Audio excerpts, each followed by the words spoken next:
परिंदों को मंजिल मिलेगी यकीन, परिंदों को मंजिल मिलेगी यकीन, ये फैले हुए उनके पर बोलते हैं। परिंदों को मंजिल मिलेगी यकीन, ये फैले हुए उनके पर बोलते हैं।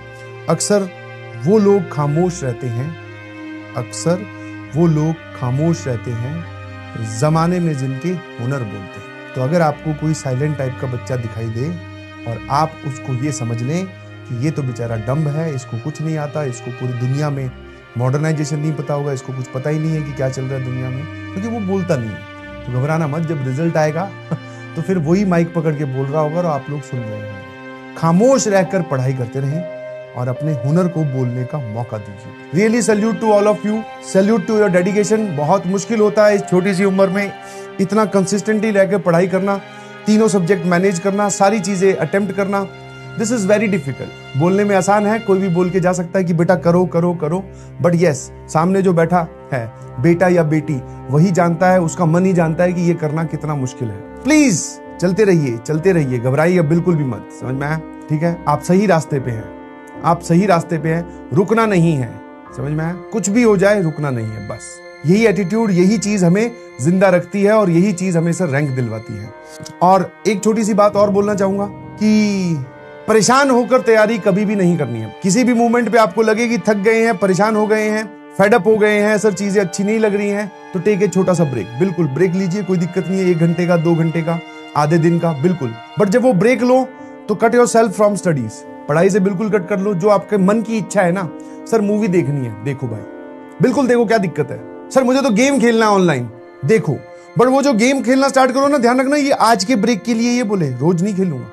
सर मुझे अपने दोस्तों से बात करनी है, घूम के आना है, मिल के आना है, मिल के आओ। जब आपको लगे कि आप थक गए हो, एक छोटा सा ब्रेक बनता है, बिकॉज रेगुलरली पढ़ाई करना या किसी भी काम में रेगुलरली रहना, कंसिस्टेंट रहना बिना ब्रेक के पॉसिबल नहीं हो सकता। ब्रेक हमें एनर्जी देता है, वो एनर्जी फिर हम यूज करेंगे अपनी पढ़ाई में और आगे बढ़ते जाएंगे। और आप मानेंगे नहीं, जो मोटिवेशन होता है वो किसी की बातों से नहीं आता, वो इंस्टेंट मोटिवेशन है। आपको एकदम एक हल्का सा पुश मिला, हमें चाहिए सर कांस्टेंट मोटिवेशन।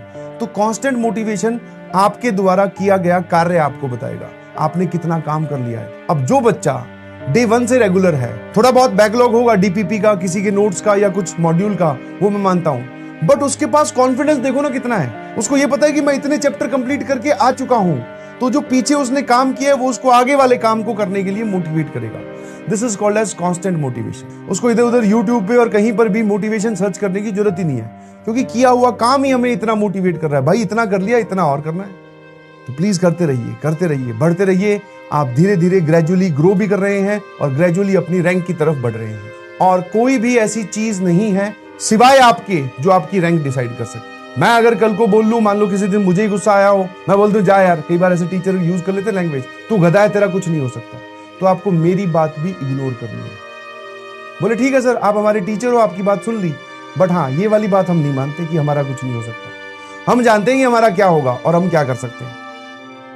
तो किसी भी नेगेटिव कमेंट के इन्फ्लुएंस में नहीं आना है, नेगेटिव इंसान के इन्फ्लुएंस में नहीं आना है, नेगेटिव हालातों जो होता है ना डिस्ट्रैक्शन, ये नेगेटिव चीजें ये आपको अट्रैक्ट करेगी, उनके इन्फ्लुएंस में भी नहीं। अपने आप पे कॉन्फिडेंस रखना है कि हाँ भाई कुछ भी कर सकता हूं मैं।